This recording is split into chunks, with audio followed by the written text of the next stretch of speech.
नमस्कार दोस्तों सोचिए कि सुबह का वक्त है। आप पार्क में टहल रहे हैं और अचानक से 4-5 स्ट्रे डॉग मतलब कि आवारा कुत्ते आपके पीछे पड़ जाते हैं।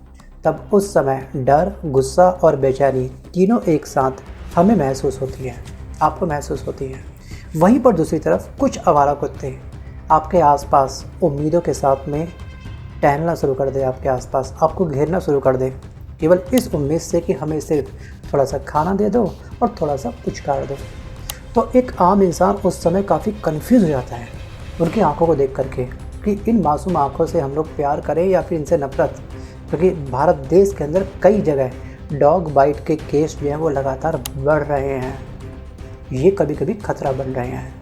यानी कि ये मसला सिर्फ सुरक्षा का नहीं है जो सुप्रीम कोर्ट ने बीते कल के दिन लिया है, ये मसला एक्चुअली संवेदनशीलता का भी है। सवाल ये उठता है, क्या स्ट्रीट डॉग को शेल्टर होम में डालना सही कदम है, मतलब कि कोर्ट का, या हम उनके प्राकृतिक जीवन के अधिकार को उनसे छीन रहे हैं। जो डॉग लवर है सुप्रीम कोर्ट के इस समय अगेंस्ट खड़े हैं, जो लोग काफ़ी मतलब कि जिनको डॉग बाइट कर चुका है, जिन्होंने डॉग बाइट की वजह से अपना को खो दिया है, वो सुप्रीम कोर्ट के इस फैसले के काफ़ी सपोर्ट में खड़े हैं।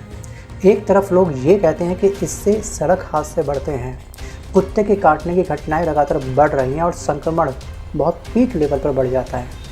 दूसरी तरफ पशु प्रेमी जो भी एक्टिविस्ट हैं वो ये मानते हैं कि ये उनके साथ में कैदियों जैसा बर्ताव होगा, यहाँ से उठाया पिंजरे में उनको और डाल दिया। यानी कि ये बहस सिर्फ कानून और नीति की नहीं है, बल्कि हम कह सकते हैं कि इंसानियत और पशु अधिकारों की भी बन चुकी है। और ये हमारे समाज के इंसानियत के इम्तिहान की भी घड़ी है कि हमको सोच समझ कर के कदम उठाना होगा। सड़क पर दौड़ते, कूड़ों में खाना ढूंढते, ठंड में कांपते और गर्मी में प्यास से तड़पते ये आवारा कुत्ते क्या सच में हमारी नज़रों के लिए सिर्फ एक परेशानी है, या फिर हमारे लिए एक बहुत बड़ी ज़रूरत भी है?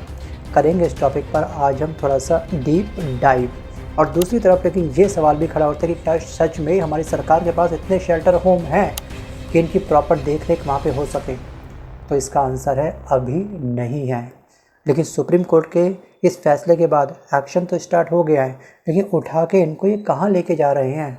क्या तरीके से इनकी वो केयर कर पाएंगे? क्या उनको सुरक्षा वो दे पाएंगे?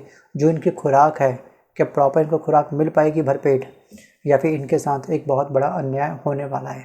डॉग लवर अलग अलग तरीके से अलग अलग एलिगेशन, इल्ज़ाम सुप्रीम कोर्ट के ऊपर लगा रहे हैं, वर्तमान की सरकार के ऊपर लगा रहे हैं, इस एक्शन के ऊपर लगा रहे हैं। तो चलिए समझते हैं इस बात को। क्या सच में कुत्ते हमारे देश के लिए एक बहुत बड़ा अभिशाप हैं या फिर थोड़ा बहुत वरदान भी हैं? बीते कल के दिन सुप्रीम कोर्ट ने एक फैसला सुना दिया, एक आदेश दे दिया कि दिल्ली और एनसीआर के सभी स्ट्रे डॉग को, सभी आवारा कुत्तों को 8 हफ्तों के अंदर अंदर, मतलब विदिन ए 2 मंथ शेल्टर होम में डाला जाए। पूरी दिल्ली कुत्ता फ्री हो जाएगी, आवारा कुत्ता फ्री होनी चाहिए, ये आदेश सुप्रीम कोर्ट ने दे दिया। और साथ में ये भी कहा कि जिस शेल्टर होम में इन आवारा कुत्तों को रखा जाएगा वहाँ पे प्रॉपर स्टाफ होना चाहिए, सीसीटीवी कैमरे होने चाहिए, प्रॉपर डॉक्टर होने चाहिए, सिक्योरिटी गार्ड होना चाहिए, वगैरह वगैरह वगैरह। एक लंबी चौड़ी लिस्ट सरकार को थमा दी, एक आदेश अपना जारी कर दिया। और पकड़े गए कुत्ते वापस सड़कों पर नहीं लौटने चाहिए, ये इंस्ट्रक्शन दिए। कहीं ऐसा ना कि यहाँ से पकड़ा वहाँ छोड़ दिया, वहाँ से पकड़ा यहाँ छोड़ दिया। अब तक ये चलता आ रहा था। और दिल्ली जैसी सिटी के अंदर, जो भारत की राजधानी है, वहाँ पर कुत्ते, आवारा कुत्तों का आंकड़ा लगातार दिन प्रतिदिन बढ़ता जा रहा था। और जो डॉग बाइट के केस हैं, जो कुत्ते के काटने के केस हैं, वो लगातार बढ़ते जा रहे थे। और ये फैसला तब आया जब कोर्ट ने रेबीज़ और कुत्ते के काटने की बढ़ती घटनाओं का संज्ञान लिया था। क्योंकि देखिए ना, रेबीज़ बीमारी से इंसान की छटपटा के मौत होती है। वीडियो में आपने शायद देख लिया होगा, बड़ी बुरी मौत होती है। और आंकड़े जो हमको सोचने पे काफ़ी मजबूर कर देगी। अगर मैं आपको आंकड़ों के बारे में बताऊं तो ICMR की रिपोर्ट के आधार पर हर साल भारत में 5,700 मौतें रेबीज़ की वजह से होती है। और 2024 में 37 लाख डॉग बाइट के केस दर्ज हुए थे। मतलब थाने में नहीं, मतलब कि कितनी वैक्सीन यूज़ हुई है, रेबीज़ के टीके कितने यूज़ हुए हैं, डॉक्टर के पास या फिर हॉस्पिटल जो लोग जाते हैं कुत्ते काटने के बाद कितने इंजेक्शन आया, उसके आधार पर। सो गाइस, ये आंकड़ा 37 लाख डॉग बाइट केस, ये कोई छोटा बड़ा आंकड़ा नहीं है। और इसका ग्राफ लगातार जे कर्व पकड़ रहा है, मतलब ग्राफ ऊपर की तरफ जा रहा है। अभी क्या हुआ था कि सोशल मीडिया प्लेटफॉर्म पर काफ़ी सारे डॉग बाइट के केस, अभी डॉग अटैक के वीडियो काफ़ी वायरल होते हुए आपने देखे होंगे, क्या आप इंस्टाग्राम हो, फेसबुक हो, यूट्यूब या फिर शॉर्ट्स वीडियो क्यों ना हो, इस तरह के वीडियो वायरल होते रहते हैं कि इस कुत्ते ने उसको काट लिया, ठीक है, एक कुत्ते ने उस खिलाड़ी को काट लिया, वगैरह वगैरह वगैरह। अभी 2 महीने पहले क्या हुआ था कि 2 महीने पहले एक लड़की ने 180 मीटर जाने के लिए 180 मीटर जाने के लिए बाइक बुक की थी। क्यों? क्योंकि उसके रास्ते में डॉग का झुंड खड़ा हुआ था। जो लोग ऑफिस से लेट घर पहुंचते हैं 11 बजे, 11:30 बजे, 12:30 बजे, जो लोग कॉल सेंटर में जॉब करते हैं उनकी लेट नाइट जॉब चलती है। आजकल प्राइवेट जॉब में भी लेट नाइट है, जाने का टाइम फिक्स नहीं है, आने का टाइम कुछ फिक्स होता ही नहीं है। तो वो सुनसान सड़कों में कुत्तों के बीच से गुजरते समय ना उनकी धक धक धक हार्ट बीट बढ़ जाती है। और जिस आवारा कुत्ते ने किसी अगर व्यक्ति को काटा होगा ना, वो जो व्यक्ति होगा वो डरता है आज भी, सुनसान सड़कों में निकलने से पहले, अंधेरे में निकलने से पहले, सोचिए एक बार। और यहाँ पे इनका साफ साफ ये कहना भी है कि पिछले महीने एक स्टेट लेवल कबड्डी खिलाड़ी की रेबीज़ की वजह से मौत हो गई थी। ये हालत है। और जो लोग इस फैसले के पक्ष में वो साफ साफ ये बोलेंगे पब्लिक सेफ्टी पहले है। और रोज़ाना मॉर्निंग वॉक करने वालों के हाथ में अब डंडा कंपलसरी हो चुका है कुत्तों को भगाने के लिए। एक हेल्थ की तरफ ध्यान दो अपने कि हाँ वॉक करने जाना है, किसी डॉक्टर ने लिख रखा है थायराइड बीपी शुगर के पेशेंट है उसके लिए घूमना कंपलसरी है, वॉक करना कंपलसरी है, उसके हाथ में डंडा भी है। उसके 2 फोकस है, 2 टेंशन है, एक अपनी हेल्थ को ठीक करने की टेंशन और कुत्तों को भगाने की टेंशन। और देर रात ऑफिस से लौटते वक्त इंसान को चोर और डॉग दोनों से डरना पड़ता है। चोरों से खतरा कम है, अब कुत्तों से खतरा ज़्यादा हो चुका है, क्योंकि इन कुत्तों को, आवारा कुत्तों को प्रॉपर वैक्सीनेशन नहीं मिल पाती है, इंजेक्शन नहीं लग पाते हैं। कुत्ते क्या होते हैं, पागल हो जाते हैं, वो आओ देखते रहता हो, बस उनको बाइट करना है, बस काटना है इंसान को। ये उसका मेन मोटो हो जाता है, जीवन का उद्देश्य बन जाता कह सकते हैं। ये कैसा माहौल है। और यहाँ पे कुछ लोग क्या है कि इस फैसले के खिलाफ भी है सुप्रीम कोर्ट के। आप देखिएगा कि इस समय इंस्टाग्राम, फेसबुक, एक्स मतलब कि ट्विटर पर सब जगह एक हैशटैग काफ़ी ट्रेंड कर चुका है। ट्रेंडिंग ये है हैशटैग कि hashtag save stray dog, hashtag justice for Tommy, hashtag dog rights जैसे हैशटैग ट्रेंड कर चुके हैं। वहीं पर राहुल गांधी, प्रियंका गांधी, जॉन इब्राहिम, वरुण धवन, जानवी कपूर, ये सेलिब्रिटी अपने अपने तरीके से इसको सपोर्ट कर रहे हैं कि ठीक है भैया, यहाँ पर हमें किसी भी हालत में डॉग को बचाना है। इनकी मुहिम अलग ही चल रही है। भाई इनके पास गाड़ी है, नौकर है, चाकर है, ड्राइवर है। ये घर से निकलते हैं तुरंत अपनी गाड़ी में बैठ जाते हैं, ड्राइवर को बोलते हैं गो अहेड XYZ लोकेशन में छोड़ दो, ड्राइवर इनका ड्रॉप कर देता है। लेकिन एक आम व्यक्ति जो लेट नाइट घर में आ रहा है, सुनसान सड़कों से जब गुजरता है इन कुत्तों के बीच में से, तो उसकी हालत ज़रा सोचिए एक बार क्या होती होगी। और जिस व्यक्ति ने इंजेक्शन खा लिया है, जिसको एक बार कुत्ते ने काट लिया है, तो कहते हैं कि मतलब कि दूध का जरा छाछ को भी फूक फूक के पीता है, तो ये कंडीशन बन जाती है इस समय उस इंसान के साथ में। और अगर हम देखें तो यहाँ पे कुछ लॉजिस्टिक जो कुछ डाटा के बारे में, सिर्फ दिल्ली में 8 लाख स्ट्रे डॉग हैं और पूरे भारत के अंदर कम से कम 1.5 करोड़ से 2 करोड़ के आसपास आवारा कुत्ते घूम रहे हैं। शेल्टर होम अभी तैयार है नहीं, जबकि शेल्टर होम इनको तैयार करने चाहिए और नए शेल्टर बनाने में कई साल लग जाएंगे। करोड़ों हजारों करोड़ रुपए हमारा खर्च होने वाला है। एक डॉग पर एक दिन का खर्च कम से कम केवल खाने का खर्च 40 रुपये के आसपास आने वाला है। और दिल्ली के 1 लाख डॉग का रोज़ का खाना कितने का बैठेगा आप कैलकुलेशन कर सकते हैं। वीडियो को पॉज करके आप चाहो तो मुझे वो अमाउंट कितना खर्चा होने वाला है 1 साल का आप मुझे कमेंट करके बता सकते हो। सो गाइस ये अमाउंट होगा आपका 4 करोड़ के आसपास, मतलब कि साल का बजट 15,000 करोड़ सिर्फ खाने में खर्च होने वाला है। बाकी जिस शेल्टर होम में इनको रखा जाएगा वहाँ पर स्टाफ भी तैनात होगा, सफाई कर्मचारी भी होगा पक्का कुछ ना कुछ तो, और बिजली का बिल भी पक्का आएगा। सोचिए एक बार।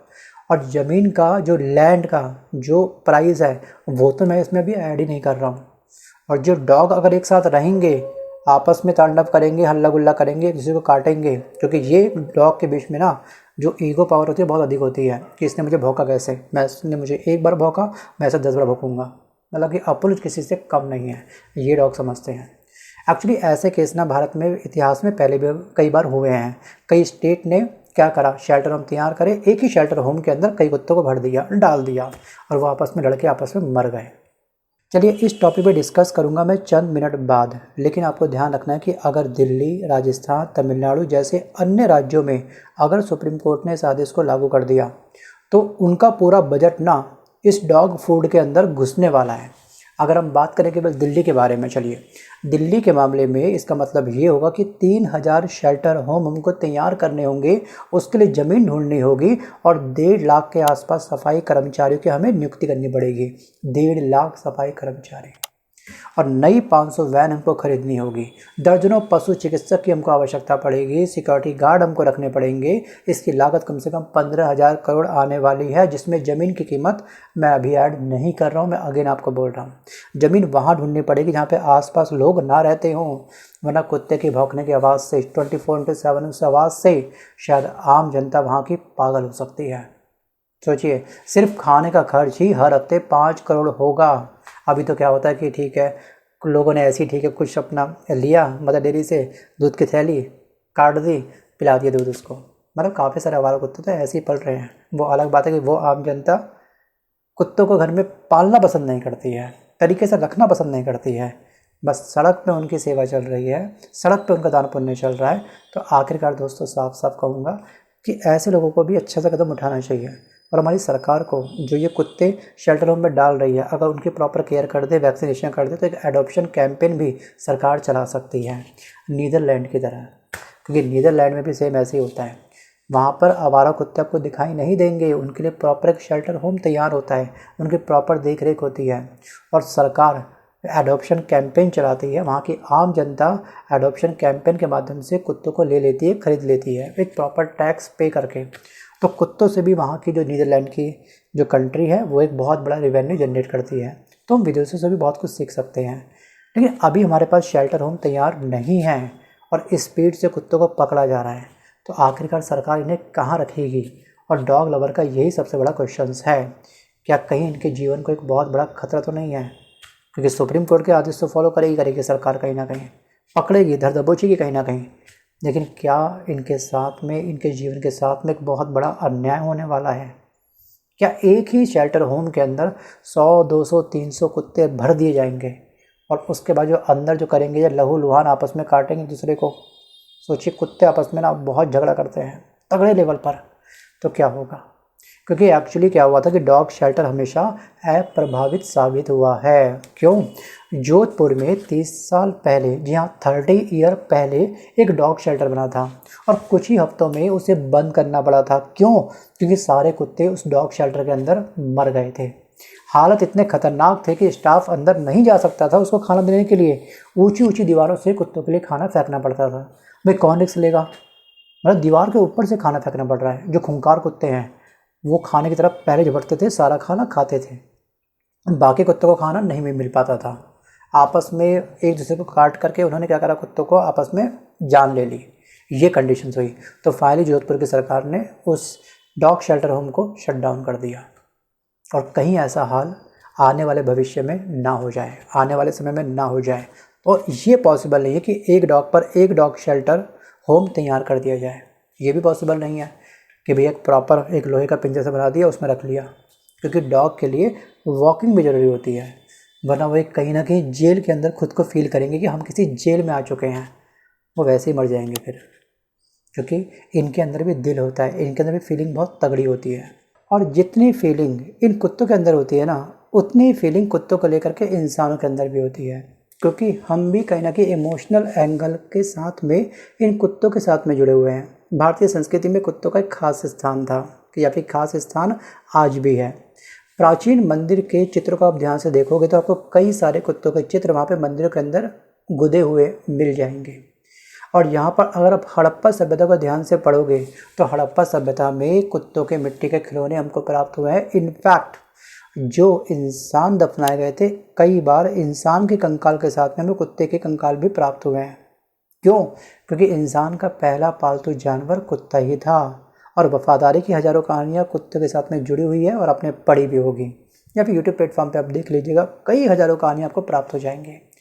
दोस्तों डॉग्स हमें कभी जज नहीं करते, लेकिन आज हम उन्हें कोर्ट में जज कर रहे हैं।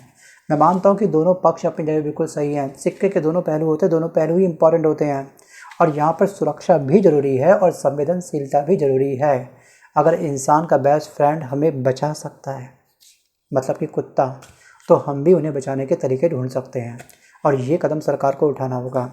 लेकिन इनकी इम्पोर्टेंस भी हमारी लाइफ में बहुत ज़रूरी है। जैसे आपको याद होगा कुछ लोगों को 1994 की घटना, मैं बात कर रहा हूँ गुजरात के बारे में, शायद आपको रिकॉल हो चुका होगा। एक्चुअली क्या हुआ था कि 1994 में गुजरात के सूरत नगर निगम आयुक्त ने, वहाँ के मेयर ने शहर के सभी कुत्तों को मारने का आदेश दिया था। गुजरात का ये केस है और 2 हफ्ते में सारे कुत्ते मार दिए गए थे। आवारा कुत्तों को ढूंढ ढूंढ करके मार दिया गया था।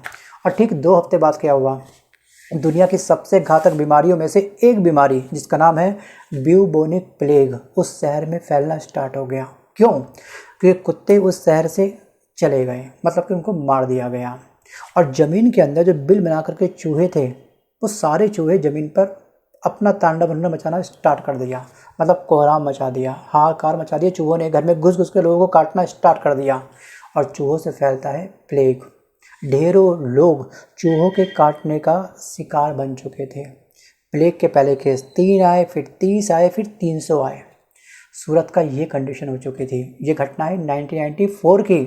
भारत भर में लोग मास्क पहनने लगे थे। मास्क का इस्तेमाल अपने कोविड के समय किया होगा, लेकिन जो लोगों ने 1994 का दौर देखा होगा ना, उनको गुजरात की ये घटना अच्छे से याद होगी।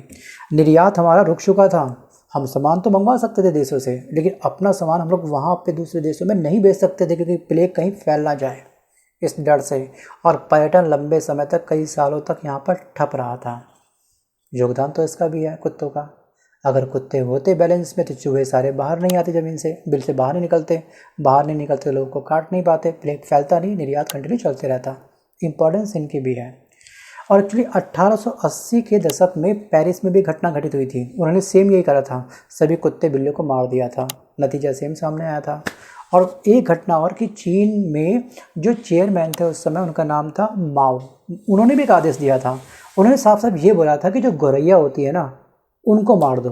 गौरैया को मारने के आदेश दिए थे, क्योंकि गौरैया अनाज खाती है, अनाज को नुकसान पहुँचाती है। नतीजा क्या हुआ, देश भर में भारी अकाल पड़ गया। अकाल क्यों पड़ गया?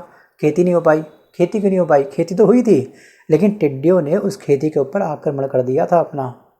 क्योंकि टिड्डी कितने खतरनाक होते हैं खेत के लिए, अच्छे से आपको मालूम होगा। फसलें पूरी बर्बाद कर दी थी।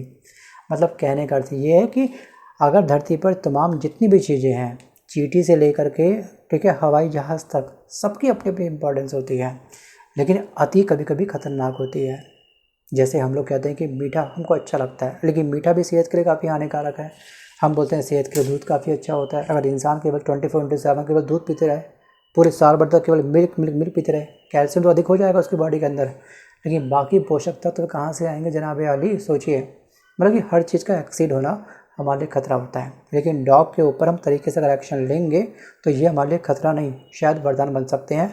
हमारी एक बहुत बड़ी जीडीपी में एक बहुत बड़ा योगदान दे सकते हैं, अगर इनको तरीके से रख करके सरकार इनका प्रॉपर एडॉप्शन कैंपेन नीदरलैंड की तरह स्टार्ट कर दे तो। Think about it. आपको क्या लगता है, अगर आप सुप्रीम कोर्ट की जगह होते तब क्या फैसला सुनाते, क्या सॉल्यूशन देते? वीडियो को पॉज करके कमेंट बॉक्स में आप मुझे अपना आदेश कमेंट जरूर करिएगा। लेकिन क्या कुत्तों को, आवारा कुत्तों को शेल्टर होम में डालने के बाद या फिर दिल्ली से इन्हें बाहर करने के बाद आवारा कुत्तों को क्या सुप्रीम कोर्ट के 50,000 से अधिक पेंडिंग केसेस तुरंत सॉल्व हो जाएंगे? क्या लाखों बलात्कार पीड़िताओं को तुरंत न्याय मिल जाएगा इस आदेश के बाद? क्या कुत्तों को, आवारा कुत्तों को शेल्टर होम में डालने के बाद क्या यमुना का पानी अब तुरंत पीने लायक बन जाएगा? क्या दिल्ली की हवा में अब पॉल्यूशन का नामो निशान छूमंतर हो जाएगा? क्या दिल्ली का हिंदू अब खतरे के निशान से बाहर हो जाएगा? क्या अमृतकाल हर तरफ स्टार्ट हो जाएगा? Think about it. आपका क्या लगता है? वीडियो को पॉज करके आप मुझे कमेंट जरूर करिएगा। सो गाइस, आज के इस वीडियो में बस केवल इतना ही। मिलता हूँ जल्द तक नए वीडियो के साथ, तब तक के लिए धन्यवाद।